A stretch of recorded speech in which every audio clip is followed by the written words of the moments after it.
Class 9 এর মেয়েদের এবার লেসন 7টা শুরু করার সময় হয়েছে। টম লুজেস এ টিথ। তো সেই লেসনটায় যাওয়ার আগে একটা গল্প শুনি। গল্পটার নাম হলো the adventures of Tom swear. লেখক হচ্ছে মার্ক টুয়েন। মার্ক টুয়েন এই গল্পটা লিখেছিলেন 1876 সালে।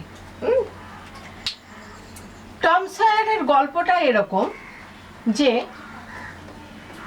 টম সয়ার একটা দুষ্টু ছেলে, সে তার আন্টি পলি এবং হাফ ব্রাদার সিডের সঙ্গে সেন্ট পিটার্সবার্গ নামে মিসিসিপি নদীর তীরের একটা কাল্পনিক শহরে থাকতো। তো সেই কাল্পনিক শহর সেন্ট পিটার্সবার্গটা মার্ক টুয়েন তার ছোটবেলাকার শহর, যেখানে তিনি বড় হয়েছেন মিসিসিপির তীরে, সে হ্যানিবাল শহরের ওপর ভিত্তি করে নাকি বানিয়েছিলেন, এরকমই শোনা যায়। আচ্ছা, তো গল্পটা এবার শোনা যাক। খুব বিখ্যাত গল্প এটা, একসময় ভীষণ বিখ্যাত হয়েছিল আমেরিকান সোসাইটিতে, এবং Mark Twain's adventures of Tom Sawyer cuts a milestone in the history of English literature. He was a very renowned novelist of American literature, and the Tom Sawyer Adventures of Tom Sawyers and the Adventures of Huckleberry Finn shows how deep a insight he used to have in the child psychology, a boy's psychology. আচ্ছা, এবার গল্পটা বলি।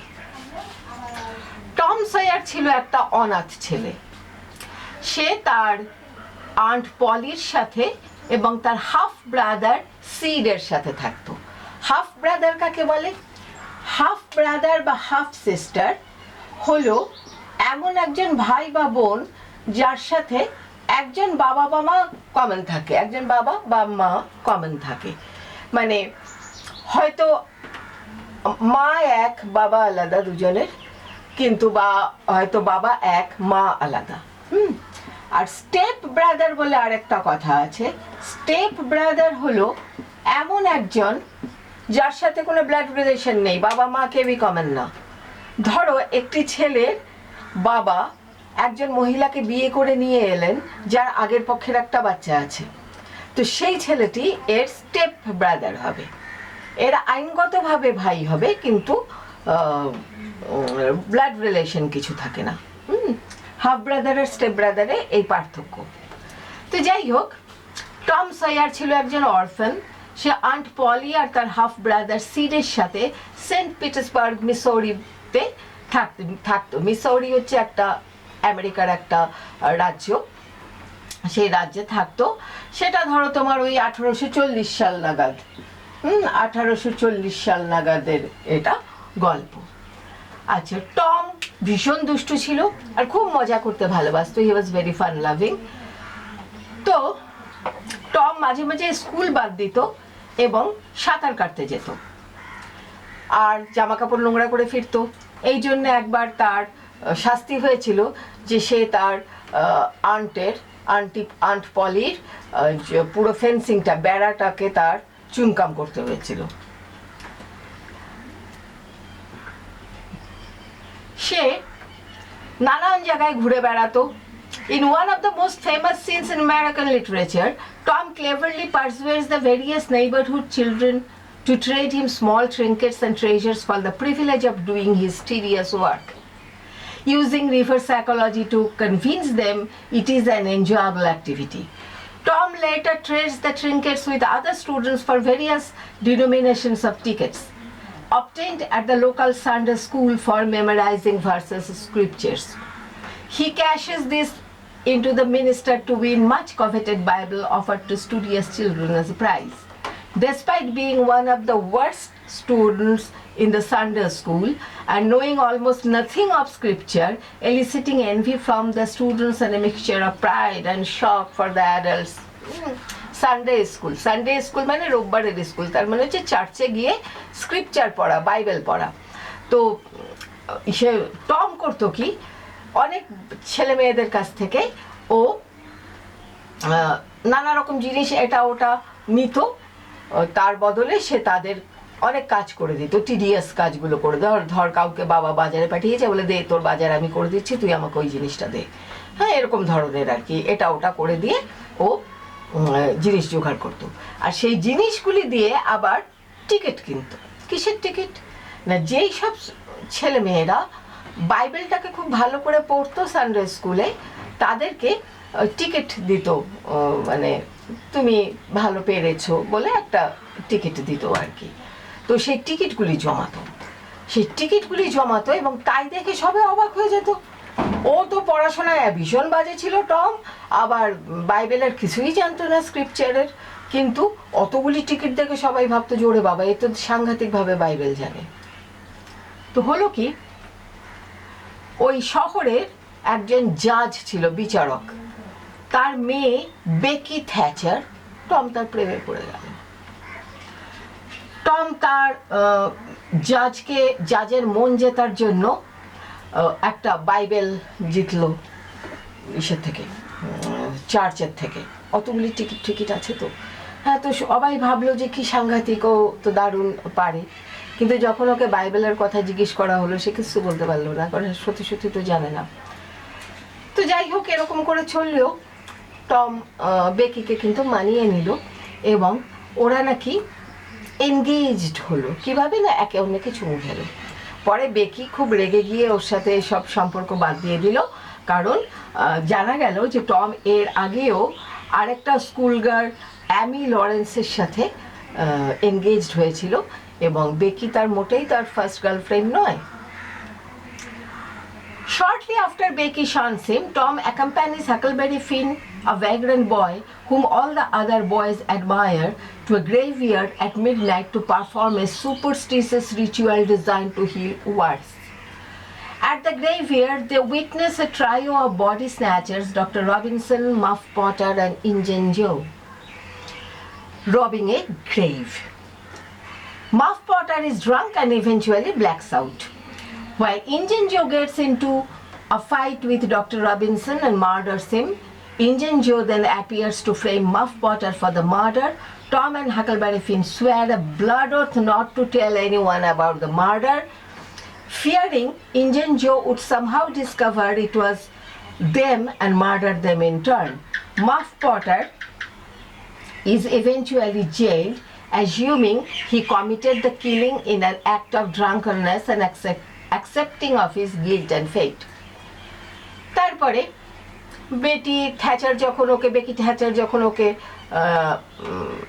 সরিয়ে দিল, ওকে ওর সাথে ভাব রাখলো না, তখন ওর একটা বন্ধু জুটলো, সেটা হচ্ছে হাকলবেরি ফিন, হাক বলতো ওকে সবাই, হাক ফিন। সে ছিল একটা ভ্যাগ্রান্ট বয়, মানে একটা ভবঘুরে ছেলে।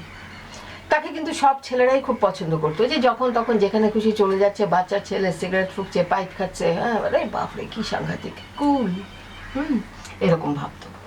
তো সে হাকলবেরি ফিনের সাথে ওর একটা বন্ধুত্ব হলো। তো তাকে নিয়ে একদিন মাঝরাত্রিরে তারা গেল একটা কবরস্থানে গেল কেন, যে সেখানে তারা একটা বিরাট একটা রিচুয়াল করবে, একটা কি বলে সুপারস্টিশাস রিচুয়াল, একটা কুসংস্কারাচ্ছন্ন একটা কাজ, যদিও ওই একটা মন্ত্রতন্ত্র পড়ে একটা কি করবে যাতে করে ফোড়া, এই কড়া পড়া এগুলো আর হবে না। তো যাই হোক, সেখানে গিয়ে তারা দেখে কি, যে গ্রেভইয়ার্ডে 3 জন বডি স্ন্যাচার রয়েছে। বডি স্ন্যাচার কাদের বলে জানিস? বডি স্ন্যাচার হলো অনেক এরকম খারাপ লোক ছিল যারা কবর খুঁড়ে ডেড বডিটা বের করে সেটা, অনেক খারাপ লোক তারা ওইগুলোকে হাড়গোড়গুলোকে ডাক্তারদের কাছে বিক্রি করে দিত, এরকম সব আজে বাজে কাজ করতো। তো ওখানে গিয়ে দেখে 3 জন ওরকম গ্রেভ স্ন্যাচার রয়েছে। তাদের নাম হলো কি, একজন হলো ডক্টর রবিনসন, একজন হলো মাফ পটার, আর একজন হলো ইঞ্জন জো। মাফ পটার তো প্রচণ্ড মদ খেয়ে আছে এবং সে কিছুক্ষণের মধ্যেই অজ্ঞান হয়ে গেল। আর ওখানে নানা রকম কীর্তিকলাপ, ওই মৃতদেহ ঠেহ এই সমস্ত নিয়ে ইঞ্জন জো আর ডক্টর রবিনসনের প্রচণ্ড মারামারি হলো, আর ইঞ্জন জো ডক্টর রবিনসনকে মেরে ফেললো। ওই না দেখে হাক ফিন আর টম ওরা একদম রক্তের শপথ নিল যে ওরা এই কথা কাউকে বলবে না। ওরা ভয় পাচ্ছিল যে যদি ওরা বলে তাহলে হয়তো ইন্ডিয়ান জো ওদেরকে মেরে ফেলবে। তো ওরা এই কথা কাউকে বললো না। আর ফলে আস্তে মানে সব ইভেনচুয়ালি এরকম হলো যে মাফ পটারের জেল হলো। সবাই জানলো যে ও মদ খেয়ে করেছে, ডক্টর রবিনসনকে মেরে ফেলেছে। আর সেও জানলো যে কি জানি আমি হয়তো মেরেই বা ফেলেছি, এরকম ভাবলো। আচ্ছা, এই তো চলছে। Tom grows board by school, and along with his best friend Joe Harper and Huckleberry Finn, they run away to Jackson's Island in the Mississippi River to begin life as pirates. While enjoying their newfound freedom, they become aware that the community is sounding the river for their bodies as the boys are missing and presumed dead. Tom sneaks back home one night to observe the commotion, and after a brief moment of remorse at his loved one's suffering, he is struck by the grand idea of appearing at his funeral. The trio later carries out this scheme, making a sensational and sudden appearance at church in the middle of their joint funeral service, winning the immense respect of their classmates for the stunt. Back in school, Tom regains Becky's favor after he nobly accepts the blame and caning punishment for a book she has written. আচ্ছা, তো দিন কাটছে। Tom স্কুলে bore হয়ে যাচ্ছে, ভাল লাগছে না। তো ওর সব থেকে ভালো বন্ধু ছিল জো হারপার আর হাকলবেরি ফিন। তো এই হাক ফিন আর জো হারপারের সাথে তারা করলো কি, ওই মিসিসিপি নদী, বিরাট লম্বা নদী, তোরা জানিস আমেরিকার, সেই নদীর মধ্যে একটা দ্বীপ ছিল জ্যাকসন্স আইল্যান্ড। তো ওরা ওই জ্যাকসন আইল্যান্ডে পালিয়ে গেল, ঠিক করলো কি ওরা পাইরেট হবে, জলদস্যু হওয়ার জন্য ওরা সেখানে পালিয়ে গেল। আচ্ছা, সেখানে তো বেশ ফ্রিডম, স্বাধীনতা ফুর্তিতে আছে। এই সময় তারা শুনতে পেল কি যে মিসিসিপি রিভারের আশেপাশে সব চিৎকার চেঁচামেচি হচ্ছে, সবাই ওদের তিনজনকে খুঁজছে। যে ওরা ভাবছে যে মরেই গেছে বোধহয়, ওরা নদীতে বডি খুঁজছে, যে নদীতে বডি পড়ে গেছে নাকি, হই হল্লা হচ্ছে। তখন টম ভাবলো যে ব্যাপারটা দেখা দরকার, তো চুপচাপ লুকিয়ে ওর বাড়িতে এলো। বাড়িতে এসে দেখে যে সবাই খুব দুঃখ, কান্নাকাটি, হই হল্লা হচ্ছে। তখন ওর একবার খারাপও লাগলো যে ওর জন্য ওর বাড়ির লোকরা, ওর প্রিয়জনেরা এত কষ্ট পাচ্ছে। তখন সে ঠিক করলো, একটা বুদ্ধি এলো মাথায়। সে ফিরে গেল ওই দ্বীপটায়, জ্যাকসন্স আইল্যান্ডে। ফিরে গিয়ে বন্ধুদের সাথে একটা বুদ্ধি করলো। তো একদিন তো সবাই তো জানলো যে ওরা তিনটে ছেলে মরে গেছে। কে? টম, জো আর হাক। তো ওদের জন্য অন্ত্যেষ্টিক্রিয়া, যেটা ফিউনারাল, সেই অন্ত্যেষ্টিক্রিয়া তো হচ্ছে চার্চে, ওদের নামে হচ্ছে, অন্ত্যেষ্টিক্রিয়া হচ্ছে। সেই সময় তিনজন এসে উপস্থিত চার্চে, যে আমরা ফিরে এসেছি। তো সবাই তো হই করে উঠলো, আরে এরা মরেনি। আর ওদের ক্লাসমেটরা ভাবলো যে আরে বাপরে, কি আইডিয়া টম, জো আর হাকের। টমের মাথা দেখো কি সাংঘাতিক, ওদের ক্লাসমেটরা তো ওকে নিয়ে সাংঘাতিক, মানে ওকে হিরো বানিয়ে দিল একেবারে। এদিকে টম তো আবার স্কুলে যেতে শুরু করলো। এদিকে বেকি একটা বই ছিঁড়ে ফেলেছিল। তখনকার দিনে তো স্কুলে ভীষণ শাস্তি ছিল, ওকে তো কেনিং করা হবে, বেত দিয়ে পেটানো হবে বেকিকে। তো টম গিয়ে বললো, বই আমি ছিঁড়েছি, মারতে হলে আমাকে মারুন। তারপর টম মার খেলো বেকির জায়গায়। তারপর বেকি আবার ওর সাথে ভাব করে দিল। In court, Indian Joe pins the murder of Muff Potter, although Tom and Huck Finn knows he is innocent. At Potter's trial, Tom decides to defy his blood oath with Huck and speaks out against Indian Joe, who quickly escapes through a window before he can apprehend. Henceforth, the boy live in a constant fear of Joe's revenge on them for incriminating him. Summer arrives, and Tom and Huck decides to hunt for buried treasure in a haunted house. এখন হলো কি, কোর্টে যখন ওই মামলাটা চলছিল, doctor রবিনসনের মারা যাওয়ার মামলাটা, তখন ইনজেনজিও তো মাফ পটারের ওপর দোষ চাপিয়ে দিয়েছে, কিন্তু টম তার ওই রক্তের শপথ খেয়েছিল যে হাকের সাথে, সে সমস্ত ভুলে গেল। সে গিয়ে বলল যে না, আমরা সাক্ষী আছি, মাফ পটার ডক্টর রবিনসনকে মারিনি, মেরেছে ইনজেনজিও। আর ইনজেনজিও ওটা শুনে জানালা দিয়ে পালিয়ে গেল। তারপরে তো ছেলে দুটো খুব ভয় পেয়ে গেল, টম আর হাক, যে ইনজেনজিও তো ওদের পেলে দিতে পারলে পেলে আর ছাড়বে না। তো এরকম একটা সিচুয়েশন। এই সময় Summer arrives and Tom and Huck decides to hunt for buried treasure in a haunted house. After venturing upstairs, they hear a noise below, and peering through holes in the floor, they see the deaf mute Spaniard who had shown up in the village some weeks before, revealing himself to be Injun-Jo. Speaking freely, Injun-Jo and a companion plan to bury some stolen treasure of their own in the house. From their hiding spot, Tom and Huck wriggle with delight at the prospect of digging it up. However, by chance, the villains discover an even greater gold hoard buried in the hearth and carry it off to a better secret hiding place. The boys are determined to find where it has gone. And one night, Huck spots them and follows them. He overhears Injun-Jo's plan to break into the house of the wealthy widow Douglas and mutilate her face, an act of revenge for her late husband, a justice of the peace, having once ordered him to publicly whipped for vagrancy. Running to fetch help, Huck prevents the crime and requests his name not to be made public for fear of Injun-Jo's retaliation, thus becoming an anonymous hero. আচ্ছা, এদিকে আস্তে আস্তে গরমকাল এসে গেছে। Tom এবং হাক ঠিক করে যে একটা ভুতুড়ে বাড়িতে গিয়ে সোনা লুকোনো আছে কিনা সেই গুপ্তধনের সন্ধান করবে। ওপর তলায় যখন ওরা উঠেছে, তখন ওরা নিচে একটা আওয়াজ শোনে। তখন ওরা মেঝের মধ্যে একটা গর্ত দিয়ে তাকিয়ে দেখে যে ওখানে একটা বোবা কালা স্পেনদেশীয় লোক লুকিয়ে আছে। মানে ওরা ওই শহরে এসেছিল, একটা বোবা কালা স্পেনদেশীয় লোক, স্প্যানিয়ার্ড, সেই শহরে এসেছিল, সেটা ওখানে লুকিয়ে আছে। এবং তারা বুঝতে পারে যে এই লোকটা আর কেউ না, এই লোকটা হলো কে বলতো, ওই ইনজেনজো।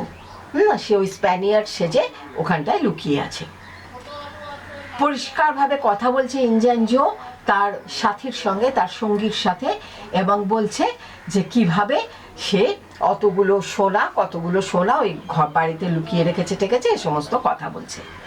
ওই শুনে লুকোনো জায়গায় টম আর হাক তো খুব মজা পেয়েছে, তারা তো খুব মজা পেয়েছে যে এতগুলি সোনা এখানে পাওয়া যাবে, ওরা গেলেই ওই সোনাগুলো ওরা নিয়ে নেবে। যে তারপরে কিন্তু ওই ইনজেনজো আর তার বন্ধুরা ওই সোনাগুলোকে নিয়ে ওখান থেকে সরিয়ে দেওয়ার একটা ব্যবস্থা করে। তো একদিন হাক ফিন ওটা দেখে ফেলে ওদেরকে স্পট করে এবং ওদেরকে ফলো করে। তখন সে শুনতে পায় যে ইনজেনজো বলছে যে একজন বড়লোক বিধবা আছে, উইডো ডগলাস, তার বাড়িতে ওরা ওই সোনাটাকে লুকিয়ে রাখবে।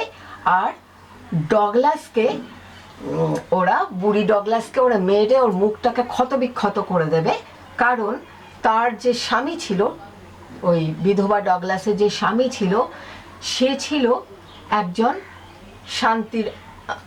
শান্তিরক্ষক বিচারক।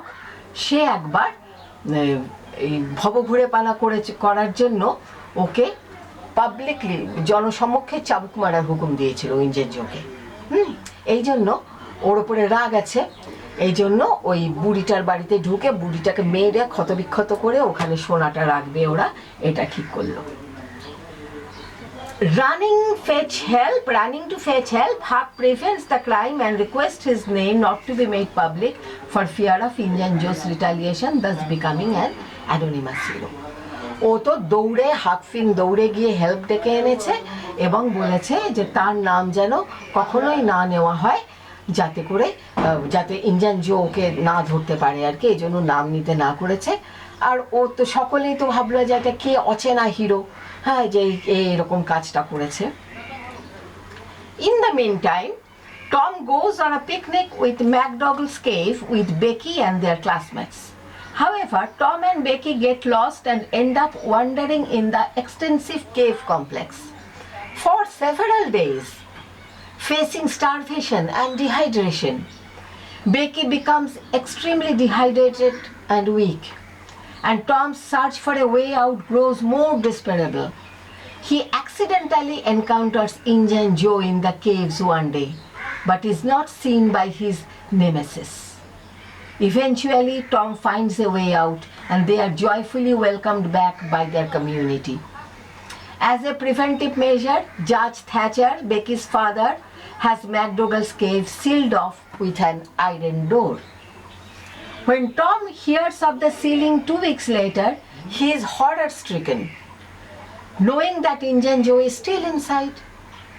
He directs a poses to the cave, where they find Indian Joe's corpse just inside the sealed entrance, starved to death and having desperately consumed raw bats and candle stubs as a last resort. The place of his death, and especially the in situ cups he used to collect water from a dripping stalactite, becomes a local tourist attraction. Tom and others in the town feel pity at the cruel death. Despite Indian Joe's wickedness, and a petition is started to the governor to posthumously pardon him. এর মধ্যে একদিন হলো কি, ম্যাকডোগালস cave বলে একটা লম্বা গুহা ছিল। গুহা ওই ভেতর দিয়ে ঢুকলে এদিক দিয়ে রাস্তা, ওদিক দিয়ে রাস্তা, সোজা রাস্তা, এরকম গুহা হয়েছে, সেরকম একটা গুহা ছিল। তো সেখানে টম, বেকি আর তার বন্ধুদের সাথে পিকনিকে গেছে। তো পিকনিকের সময় টম আর বেকি ঘুরতে ঘুরতে ওই কেভের মধ্যে এদিক দিয়ে ওদিক দিয়ে এদিক দিয়ে ওদিক দিয়ে ঘুরতে ঘুরতে রাস্তা হারিয়ে ফেলেছে। তো ওরা ঘুরেই যাচ্ছে, কিন্তু বেরোবার রাস্তা পাচ্ছে না। কয়েকদিন হয়ে যাচ্ছে, দিন কেটে যাচ্ছে, ওরা খিদে তেষ্টায় একেবারে পাগল হয়ে গেছে। বেকি তো ডিহাইড্রেটেড হয়ে গেছে, তেষ্টায় একদম মানে ভীষণ দুর্বল হয়ে গেছে। আর টম তখন পাগলের মতো বেরোবার রাস্তা খুঁজছে। এরকম সময় দেখে কি যে ওই কেভের মধ্যে ইন্ডিয়ান জো, সেও ওখানে লুকিয়ে আছে। তারপরে যাই হোক, অনেক কষ্ট টষ্টে টম ইন্ডিয়ান জোর হাতে ধরা পড়েনি, ও পালিয়ে ঠালিয়ে কোনো রকমে একটা রাস্তা দিয়ে বেকি আরও বেরিয়ে এসেছে। ওরা বেরিয়ে যখন ফিরেছে তখন তো হই হই পড়ে গেছে চারদিকে, ওদেরকে সবাই ভীষণভাবে ওয়েলকাম করেছে, নিয়ে ঠিয়ে ওদেরকে যত্ন আত্তি করে ওদেরকে সুস্থ করে তুলেছে। তো ওরা যখন এরকম চলছে, ওদেরকে সুস্থ করার ব্যাপার ট্যাপারগুলো চলছে, সেই সময়ের মধ্যে আবার বেকির বাবা যে জাজ, সে বলেছে কি যে ম্যাকডোগালস কেভে ঢোকার রাস্তাটা সিল করে দেওয়া হোক, কারণ আবার কোন দিন কোন বাচ্চা কাচ্চা এরকম ঢুকে ভেতরে আটকে ফাটকে একটা বিপদ ঘটাবে, তার থেকে আটকে দেওয়া হোক। তো ওই গুহায় ঢোকার গুহা মুখটাকে আটকে দেওয়া হয়েছে। তো টম যখন একটু সুস্থ হয়ে উঠেছে আর শুনেছে যে এরকম আটকে দিয়েছে, সে তো ভেবেছে সর্বনাশ, ইন্ডিয়ান জো তো ওটার ভেতরে, তার ইন্ডিয়ান জোর কি হবে, এই ভেবে সে তো তাড়াতাড়ি একটা ব্যবস্থা করেছে যে ওখানে যাওয়ার, সবাইকে বলে ঠলে একটা ব্যবস্থা করেছে ওখানে যাওয়ার। তারপর ওখানে যখন যাওয়া হলো তখন ওরা দেখে কি যে ভেতরে ইন্ডিয়ান জোর ডেড বডিটা, কর্পস, সব দেহটা পড়ে আছে। ও ওখানে দরজাটার কাছেই এসে মরেছে, আর বাঁচার অন্তিম চেষ্টায় সে কাঁচা বাদুড় খেয়েছে, মোমবাতির ওই টুকরোগুলো যেগুলো বেঁচে যায় সেই স্টাবসগুলো খেয়েছে, এ সমস্ত খেয়েছে ওখানে। আর তারপর একটা কাপের মতো ছিল যেখান থেকে ও স্ট্যালাকাইট, অর্থাৎ ওই যে এরকম স্ট্যালাকাইট পাথরের এরকম ইগুলি ঝোলে, যেখান থেকে চুইয়ে চুইয়ে জল পড়ে, ওই স্ট্যালাকাইট পাথর থেকে যে চুইয়ে জল পড়তো ওটা থেকে জল খেত, ওই সমস্তগুলো ওখানে পড়ে রয়েছে। তখন সবাই বলে যে ওই জায়গাটা একটা ট্যুরিস্ট স্পট করে দেওয়া হোক, এবং যদিও লোকটা ভীষণই খারাপ লোক ছিল, খুব খারাপ লোক ছিল ইন্ডিয়ান জো, তবুও সবাই মিলে ওরা ইসেকে জাজের কাছে পিটিশন দেয় যে ওকে এবার মরে গেছে, এখন ওকে আর ক্রিমিনাল না বলা হোক, এখন ওকে ক্ষমা করে দেওয়া হোক।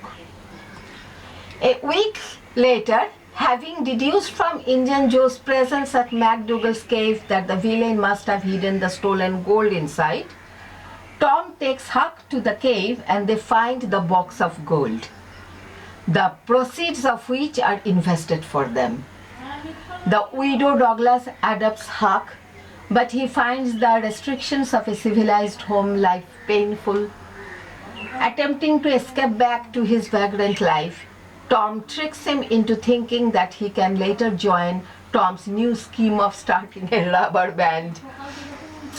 If he returns to the widow, reluctantly, Huck agrees and goes back to the widow. সপ্তাহখানেক পরে এই ইন্ডিয়ান জো যেহেতু ওখানে ছিল, সেখান থেকে ওরা চিন্তা করে হাক, ফিন আর টম ওই ইসেতে ঢুকেছে, গুহাটাতে গেল যে ওখানে সোনা লুকোনো আছে কিনা দেখা যেতে, এবং সত্যি ওরা এক বাক্স সোনা পেল। সেই সোনাটা ওদের জন্যই ব্যবহার করা হবে ঠিক হলো।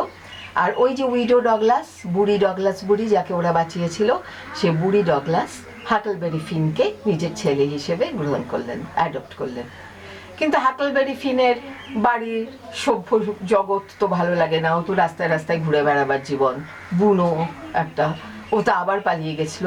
কিন্তু টম তাও ওকে ডেকে ঠেকে এনে বলল যে তুই থাক, তুই ভালো করে থাক, বড় হয়ে আমি যখন একটা ডাকাতের দল খুলবো তখন তুই আমার সঙ্গে আসিস। মানে ডাকাতের দলটাই ওর কাছে একটা বিরাট স্বপ্ন।